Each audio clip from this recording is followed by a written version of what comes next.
আমি প্রগতি শুরু করছি আজকের সংবাদ। আকাশ ছোঁয়া মূল্য বৃদ্ধি রোধ, কৃষকদের ফসলের সহায়ক মূল্য চালু, গ্রামীণ মজুরদের সারা বছর কাজ, সস্তায় সার বীজ ঔষধ কীটনাশক সরবরাহ, বিদ্যুতের আসল বৃদ্ধি রোধ এবং স্মার্ট মিটার বন্ধের দাবি সহ নারায়ণগড় ব্লকের জরাজীর্ণ রাস্তাঘাট সংস্কার, মান্দারের কাছে ব্রিজ নির্মাণ প্রভৃতির দাবিতে সোমবার এসইউসিআই কমিউনিস্ট দলের কৃষক শাখা এআইকেকেএমএস এর নারায়ণগড় ব্লক কমিটির পক্ষ থেকে বেলদা শহরে মিছিল ও ভিডিওর নিকট ডেপুটেশন দেওয়া হয়।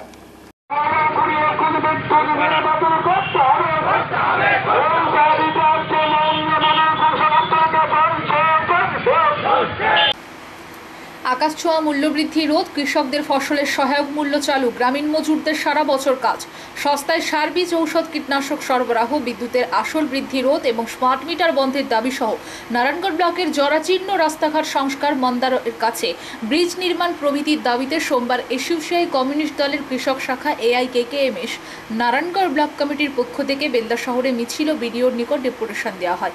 এদিন বেলদা কেশারি মোড় থেকে মিছিল শুরু হয়ে মিছিল সারা বাজার পরিক্রমা করে বেলদা ট্রাফিক স্ট্যান্ডে মিছিল শেষ হয়, পথসভাও অনুষ্ঠিত হয়। এই পথসভায় বক্তব্য রাখেন এসইউসিআই জেলা সভাপতি সূর্য প্রধান, জেলা নেতৃত্ব অহিন্দ্রনাথ পাত্র সহ অন্যান্য নেতৃবৃন্দ। কৃষক সংগঠনটির দাবি, সমস্ত জিনিসপত্রের দাম লাফিয়ে লাফিয়ে বাড়ছে, গ্রামীণ কৃষকদের সারা বছর কাজ নেই, ঘরে ঘরে বেকার সাধারণ মানুষ আজকে কিভাবে তাদের সংসার চালাবেন, দিলাটিপাত করবেন তা ঠিক করতে পারছেন না। অবিলম্বে সরকার পূর্ণাঙ্গ রাষ্ট্রীয় বাণিজ্য আইন চালু করে মূল্যবৃদ্ধি রোধ করুক এবং চাষিদের কাছ থেকে সরাসরি লাভজনক দাম নিয়ে জিনিসপত্র ক্রয় করুক।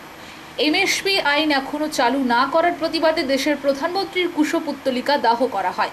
পরে অহিন পাত্রের নেতৃত্বে 3 সদস্যের প্রতিনিধি দল বিডিওর নিকট ডেপুটেশন দেন। যার পরিপ্রেক্ষিতে সেদিন কৃষক আন্দোলন প্রত্যাহার করা হয়েছিল, কিন্তু বন্ধুগণ, দুঃখের বিষয় হলো এটাই যে আবারও সেই নরেন্দ্র মোদীর সরকার ক্ষমতায় এসেছেন, তিনি কিন্তু সেদিন যে কথা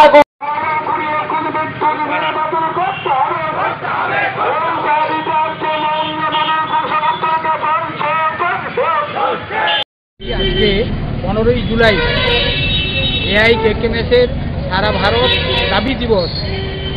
বিশেষ করে ফসলের যে MSP, maximum minimum subsidy price, তাকে আইনসঙ্গত করা এবং কৃষকরা যাতে এই সুযোগ পায় তার ব্যবস্থা করা, জনবিরোধী 2022 বিদ্যুৎ বিল বাতিল এবং স্মার্ট মিটার বসানোর যে জনবিরোধী সিদ্ধান্ত নিয়েছে তা অবিলম্বে প্রত্যাহার, কৃষক ক্ষেত মজুরদের সস্তা দরে সার, ঔষধ, বীজ সরবরাহ, সারের কালোবাজারি বন্ধ করা, মূল্যবৃদ্ধি রোধে সামগ্রিকভাবে পাইকারি এবং খুচরা উভয় ক্ষেত্রে রাষ্ট্রীয় বাণিজ্য চালু করা সহ এই ব্লকের সার্বিক যে উন্নয়ন, রাস্তাঘাট সংস্কার, খরা বন্যা প্রতিরোধ, এই দাবিগুলোকে সামনে রেখে আজকের এই সারা ভারত দাবি দিবসে আমরা প্রচার করছি। প্রধানমন্ত্রী ফ্যাসিবাদী মোদির কুশপুত্তলিকা আমরা দাহ করলাম এবং সারা ভারতবর্ষের এই আন্দোলনের অঙ্গ হিসেবে নারায়ণগড় ব্লক অফিসে প্রশাসনের কাছে আমাদের দাবি আমরা পেশ করার জন্য আমাদের প্রতিনিধি দল যাবে এবং আগামী দিনে আন্দোলনকে আরও দুর্বার করার জন্য নানান কর্মসূচি, বিশেষ করে গ্রামে গ্রামে গ্রাম কমিটি গঠন করে আগামী 23শে সেপ্টেম্বর অল ইন্ডিয়া কিষাণ ক্ষেত মজুর সংগঠনের ডাকে তালকোটরা ময়দানে আমাদের মহাসমাবেশ হবে। সেই সমাবেশকে সফল করার জন্য সর্বস্তরের মানুষের কাছে আমরা আজকে আহ্বান জানাচ্ছি। আমি বাড়ির সীমানায় থাকা গাছ কাটাকে কেন্দ্র করে কুড়ুল দিয়ে দাদাকে খুনের ঘটনায় যাবজ্জীবন কারাদণ্ডের সাজা হলো ভাই ও ভাইয়ের ছেলে। সোমবার দুপুরে সাজা ঘোষণা করেন ঝাড়গ্রামের প্রথম অতিরিক্ত জেলা ও দায়রা আদালতের বিচারক জিমুদ বাহন বিশ্বাস। বাড়ির সীমানায় থাকা গাছ কাটাকে কেন্দ্র করে কুড়ুল দিয়ে দাদাকে খুনের ঘটনায় যাবজ্জীবন কারাদণ্ডের সাজা হলো ভাই ও ভাইয়ের ছেলে। সোমবার দুপুরে সাজা ঘোষণা করেন ঝাড়গ্রামের প্রথম অতিরিক্ত জেলা ও দায়রা আদালতের বিচারক জিমুদ বাহন বিশ্বাস। যাবজ্জীবন সাজাপ্রাপ্তরা হলেন অমৃত পাত্র, বয়স 55 বছর, মানস পাত্র, বয়স 29 বছর, অমৃত ও মানস হলেন বাবা ও ছেলে। তাদের বাড়ি বেলিয়াবেড়া থানার অন্তর্গত খড়িপাড়িয়া গ্রামে। ঝাড়গ্রাম আদালতের সরকারি আইনজীবী সত্যজিৎ সিনহা বলেন, একটি বাড়ির সীমানায় থাকা গাছ কাটাকে কেন্দ্র করে কুড়ুল দিয়ে নিজের দাদাকে খুনের ঘটনায় দোষী সাব্যস্ত তার ভাই ও তার ভাইপোকে যাবজ্জীবন কারাদণ্ডের সাজা ঘোষণা করেছে আদালত। জানা গিয়েছে, বেলিয়াবেড়া থানার অন্তর্গত খড়িপাড়িয়া গ্রামে বাড়ির সীমানায় থাকা একটি গাছ কাটাকে কেন্দ্র করে 2020 সালের জানুয়ারি মাসের 14 তারিখ দাদা কালীপদ পাত্রর সঙ্গে তার ভাই অমৃত পাত্র তার ভাইপো মানস পাত্রর বচসা শুরু হয়। বচসা চলাকালীন ভাইপো মানস তার জেঠু কালীপদর পায়ে কোদাল দিয়ে কোপ মারে। ঘটনায় কালীপদকে পরিবারের সদস্যরা গোপীবল্লভপুর সুপার স্পেশালিটি হাসপাতালে নিয়ে গিয়ে প্রাথমিক চিকিৎসা করিয়ে বাড়ি নিয়ে আসে। পরের দিন সকালে কালীপদের ছেলে গোপাল পাত্র খড়গপুরে কর্মস্থল থেকে বাড়ি ফিরে। গোপাল তার বাবা কালীপদকে পুনরায় চিকিৎসার জন্য গোপীবল্লভপুর সুপার স্পেশালিটি হাসপাতালে নিয়ে যেতে চাইলে ফের শুরু হয় বচসা। অভিযোগ, বচসা চলাকালীন অমৃত পাত্রর হাতে একটি মোটা লাঠি নিয়ে এবং তার ছেলে মানস পাত্র হাতে কুড়ুল নিয়ে কালীপদর বাড়িতে চড়াও হয়। মানস কুড়ুল দিয়ে কালীপদর মাথায় কোপ বসায়। রক্তাক্ত অবস্থায় কালীপদকে গোপীবল্লভপুর সুপার স্পেশালিটি হাসপাতালে নিয়ে গেলে সেখান থেকে তাকে স্থানান্তর করে মেদিনীপুর মেডিকেল কলেজে। অবস্থার অবনতি হয় মেদিনীপুর মেডিকেল কলেজ থেকে কলকাতা স্থানান্তর করা হয়। কলকাতা নিয়ে যাওয়ার পথে অবস্থার অবনতি হয় হাওড়ার একটি বেসরকারি নার্সিংহোমে। কালীপদকে ভর্তি করে এবং সেখানে চিকিৎসা চলাকালীন 5 দিনের মাথায় মৃত্যু হয় কালীপদর। ঘটনার দিনেই 2020 সালের জানুয়ারি মাসের 15 তারিখ কালীপদর এক ভাইপো বেলিয়াবেড়া থানায় লিখিত অভিযোগ চালায়। লিখিত অভিযোগের ভিত্তিতে পুলিশ মানুষকে গ্রেপ্তার করে ও তার কয়েকদিন পরেই অমৃতকেও গ্রেপ্তার করে। গুরুতর আঘাত ও প্রাণে মেরে ফেলার চেষ্টার ঘটনায় মামলা রুজু করে পুলিশ আদালতে পেশ করেন। আদালতের নির্দেশে বাবা ও ছেলে দুজনেই জেল হেফাজতে থাকে। পরে মামলার সঙ্গে খুনের ধারাও যুক্ত করা হয়। 3 মাসের মাথায় মার্চ মাসের 22 তারিখ পুলিশ আদালতে চার্জশিট পেশ করে। পরে অক্টোবর মাসের 10 তারিখ সাপ্লিমেন্টারি চার্জশিট আদালতে পেশ করে পুলিশ। 2022 সালের জুলাই মাসের 7 তারিখ চার্জ ফ্রেম গঠিত হয়। 24 জনের সাক্ষ্য গ্রহণের ভিত্তিতে গত শুক্রবার বাবা ছেলেকে দোষী সাব্যস্ত করে আদালত। ঝাড়গ্রামের পুলিশ সুপার অরিজিৎ সিনহা বলেন, আমাদের ট্রায়াল মনিটরিং সেল এই ধরনের অপরাধমূলক মামলাগুলিতে খুব দ্রুত ট্রায়াল কমপ্লিট করে সাজা ঘোষণা করিয়েছে। খুনের ঘটনায় 2 জনের সাজা হয়েছে। চার্জ ফ্রেম গঠনের মাত্র 2 বছরের মধ্যেই ট্রায়াল শেষ হয়েছে। তার জন্য আগামী দিনেও যেন প্রকৃত দোষীরা বা অপরাধীরা খুব দ্রুত ট্রায়াল শেষ করে তাদের দোষী সাব্যস্ত করা যায় সে বিষয়ে আমরা প্রচেষ্টা করব। গত শুক্রবার রাত্রি 12টার সময় ঘাটাল হাসপাতাল থেকে মেদিনীপুর হাসপাতালে রোগী নিয়ে যাওয়ার পথে কেশপুর ব্লকের আমরাকুচির কাছে অ্যাম্বুলেন্সের সঙ্গে লরির মুখোমুখি সংঘর্ষে মৃত্যু হয় 6 জনের। 6 জনের মধ্যে একই পরিবারের আত্মীয়দের মধ্যেই 5 জনের মৃত্যু হয়। সোমবার বিকেলে নিহতদের পরিবারের পাশে রাজ্য সরকারের পক্ষ সাহায্যের হাত বাড়িয়ে দেওয়া হয়। গত শুক্রবার রাত্রি 12টার সময় ঘাটাল হাসপাতাল থেকে মেদিনীপুর হাসপাতালে রোগী নিয়ে যাওয়ার পথে কেশপুর ব্লকের আমরাকুচির কাছে অ্যাম্বুলেন্সের সঙ্গে লরির মুখোমুখি সংঘর্ষ হয়। মৃত্যু হয় 6 জনের। 6 জনের মধ্যে একই পরিবারের আত্মীয়দের মধ্যে 5 জনের মৃত্যু হয়। সোমবার বিকেলে নিহতদের পরিবারের পাশে রাজ্য সরকারের পক্ষ সাহায্যের হাত বাড়িয়ে দেওয়া হয়।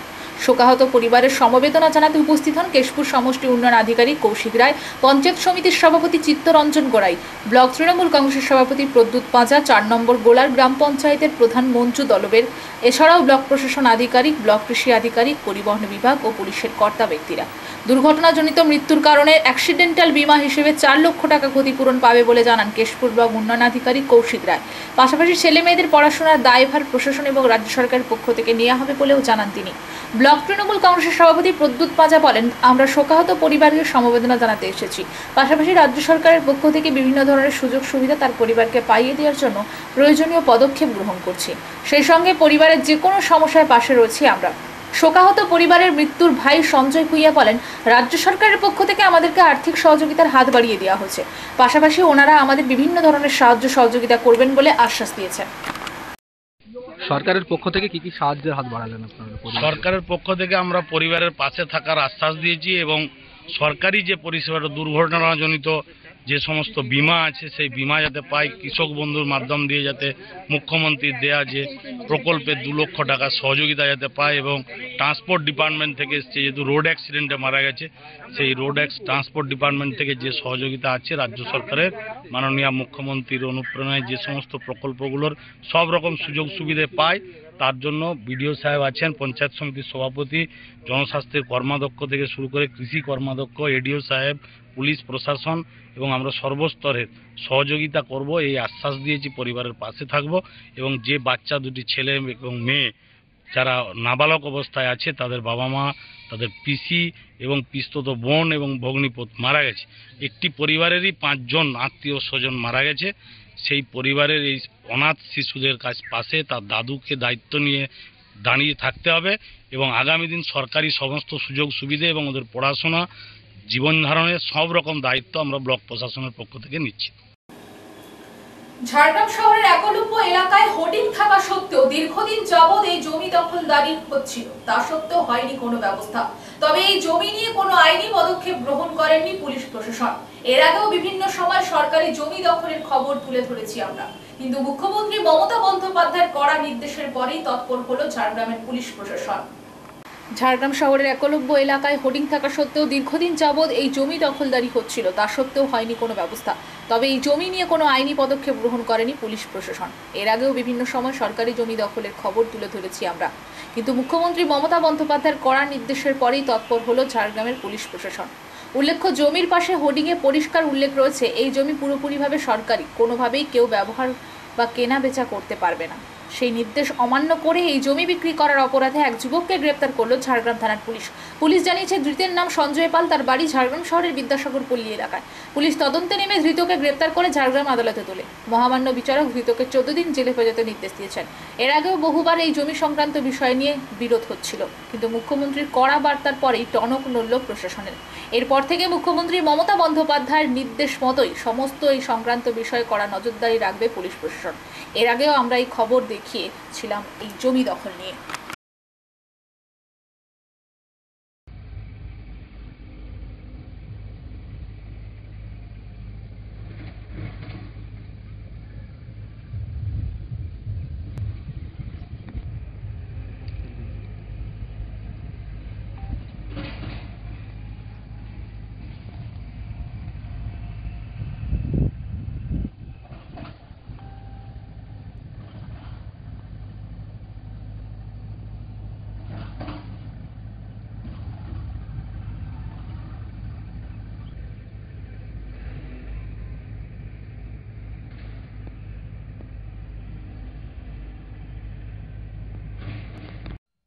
আপনার কি এখানে বাড়ি? নেই, কোথায় বাড়ি আপনার? আমার বাড়ি ধরমপুর। কি করছেন এখানে? আমি ছাগল চড়াতে আসছি। আচ্ছা, এই যে বাড়িগুলো গজিয়ে উঠেছে, কত বছর হলো এগুলো? এইগুলা বছর 2 হলো, তার বেশি নেই। এগুলো তো সব সরকারি জমি। হ্যাঁ, সরকারি জমি, সব সরকারি জমি। তাহলে কিভাবে? কেন আমরা তো ছোট থেকে দেখছি যে আমরা সব সরকারি জমি, আমার ছাগল গরু আমরা এই জঙ্গলেই চড়াই আছি। যতদিন আমাদের জ্ঞান আমরা জঙ্গলেই ঘুরছি, কিন্তু আমরা দেখিনি যে এই বাড়িটা হঠাৎ এসে আমরা তো অনেক তাড়াতাড়ি করেছি, কিন্তু ওঠেনি ওরা। দিন পরে আমরা যখন তাড়াতে পুলিশের লোক বলে না, পুলিশের লোক বলে না তাড়াতে হবে না, আমরা দেখে নেবো। আচ্ছা, এই জমিগুলো কি কেউ বিক্রি করছে? না, এই যে এগুলো বিক্রি করছে মানে এদের নেতারা বিক্রি করছে। এরা নেতা লোক আছে, এরা নেতা লোক বিক্রি করছে, যার কাছে পয়সা নিচ্ছে, পয়সা নিয়ে বসবাস করতে দিচ্ছে। মানে এখানে লোকাল যে সমস্ত নেতা আছে? হ্যাঁ হ্যাঁ হ্যাঁ, লোকাল, এদেরই কোন লোকাল বলতে এইখানেরই বসবাসীর লোক। আচ্ছা, এরা এই জমিগুলো কিরকম বিক্রি করছে? যার কাছে যেমন শুনতে পাচ্ছে 10,000, 20,000, 20,000, 30,000, যার কাছে যেমন পয়সা নিচ্ছে আর বসবাস করতে দিচ্ছে। ওই যে আমরা যতটুকু ওইখানে দখল করে রেখেছি, তত আমাদের জায়গাটার কাছে টাকা নিয়ে করে আমরা বসবাসটা আমাদেরটা ওরা নিয়ে নিয়েছে। আমরা অনেক করলাম, খেদাখেদি ঘর টর ভেঙে দিই, কিন্তু তো ওরা কথা শুনছে না। এখানে জবরদস্তি দখল? হ্যাঁ, জবরদস্তি দখল। এই বিষয়ে প্রশাসনের কাছে কোনো রকম ভাবে জানাননি আপনার? প্রশাসনের উপরে জানালে প্রশাসন আমরা খেদাতে দিল না। আমরা তাড়াচ্ছিলাম, কমিটির লোক, আমি তো কমিটির লোক, জঙ্গল কমিটির লোক, কিন্তু আমরা তাড়াতে আসছিলাম, আমরা তাড়া দেয়নি। পুলিশে বলছে আমরা দেখিনি। আপনারা এই জঙ্গল আগে দেখভাল করতেন? আমরা 7 দিন মাসির বাড়িতে থাকার পরে সোমবার ফের নিজের বাড়ির উদ্দেশ্যে রওনা দিলেন জগন্নাথ, বলরাম, সুভদ্রা। পুরীর পাশাপাশি এই রাজ্যের প্রায় সর্বত্র উল্টো রথ পালিত হয় সাড়ম্বরে। 7 দিন মাসির বাড়িতে থাকার পরে সোমবার ফের নিজের বাড়ির উদ্দেশ্যে রওনা দিলেন জগন্নাথ, বলরাম, সুভদ্রা। পুরীর পাশাপাশি এই রাজ্যের প্রায় সর্বত্র উল্টো রথ পালিত হয় সাড়ম্বরে।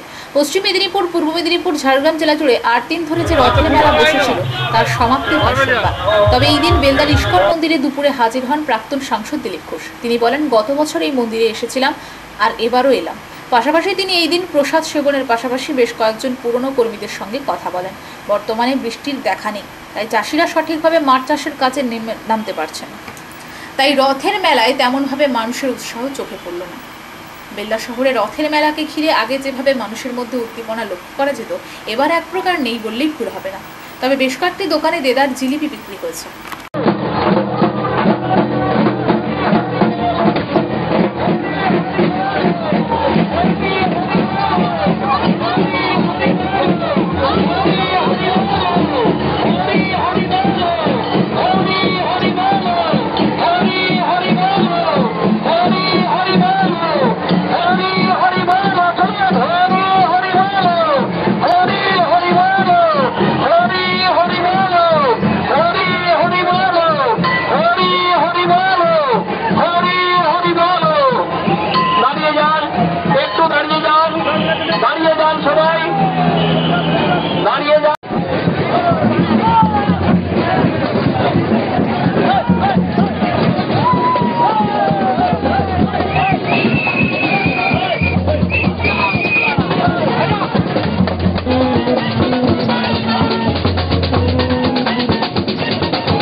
আপনারা কেউ কাঠিতে হাত দেবেন না।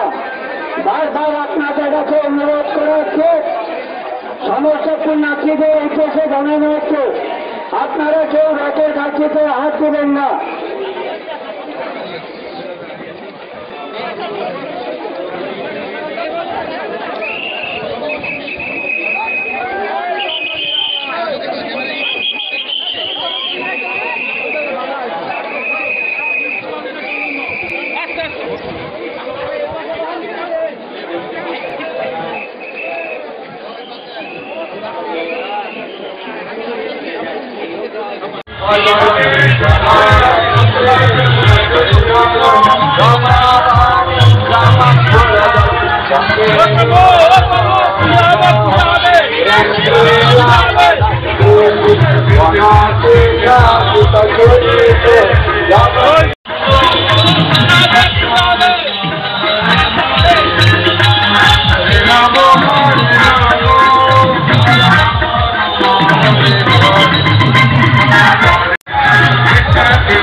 রামনগর 2 ব্লকের মৈতনা গ্রাম পঞ্চায়েতের ডেমুরিয়া এলাকায় 3 শতাধিক বছরের রথযাত্রা উৎসব ও মেলাকে ঘিরে থাকে সম্প্রীতির সুর। মহকুমার সবচেয়ে প্রাচীন এই রথযাত্রা ও মেলাকে ঘিরে মেতে ওঠেন হিন্দু মুসলিম দুই সম্প্রদায়ের মানুষ। রামনগর 2 নম্বর ব্লকের মৈতনা গ্রাম পঞ্চায়েতের ডেমুরিয়া এলাকায় 3 শতাধিক বছরের রথযাত্রা উৎসব ও মেলাকে ঘিরে থাকে সম্প্রীতির সুর। মহকুমার সবচেয়ে প্রাচীন এই রথযাত্রা ও মেলাকে ঘিরে মেতে ওঠেন হিন্দু মুসলিম দুই সম্প্রদায়ের মানুষ। 10 দিনব্যাপী এই মেলায় লক্ষাধিক মানুষের ভিড় জমে। বসে প্রচুর দোকানপাট ও আনন্দ উপকরণের পসরা। পুরীর জগন্নাথ মন্দিরের সমস্ত নিয়ম অনুশাসন মেনে ডেমুরিয়ার রথযাত্রা পরিচালিত হয়। ডেমুরিয়া রথযাত্রা বেশ কয়েক বছর আগে সরকারি অনুমোদন পেয়েছে এবং ব্লক প্রশাসনের অধীনে এবং পঞ্চায়েতের তত্ত্বাবধানে মেলা পরিচালিত হয়। মেলা কমিটির সভাপতি হলেন বিডিও, সম্পাদক জেলা পরিষদের খাদ্য কর্মাধ্যক্ষ তমাল তরু দাস মহাপাত্র, সহ সম্পাদক স্থানীয় পঞ্চায়েত সদস্য ওয়াসিম রহমান। মন্দিরের সেবায়ত কমিটির সম্পাদক রয়েছেন অলোক চৌধুরী। কমিটিতে অনেকেই মুসলিম সম্প্রদায়ের মানুষ রয়েছেন। মেলায় দোকানপাট বসানো থেকে শুরু করে নানা কর্মকাণ্ড পরিচালনা করা সবই হিন্দু মুসলিম কাঁধে কাঁধ মিলিয়ে বহু বছর ধরে করে আসছেন। সব মিলিয়ে দুই সম্প্রদায়ের মানুষের অংশগ্রহণে রথযাত্রা উৎসব হয়ে ওঠে সর্বাঙ্গ সুন্দর।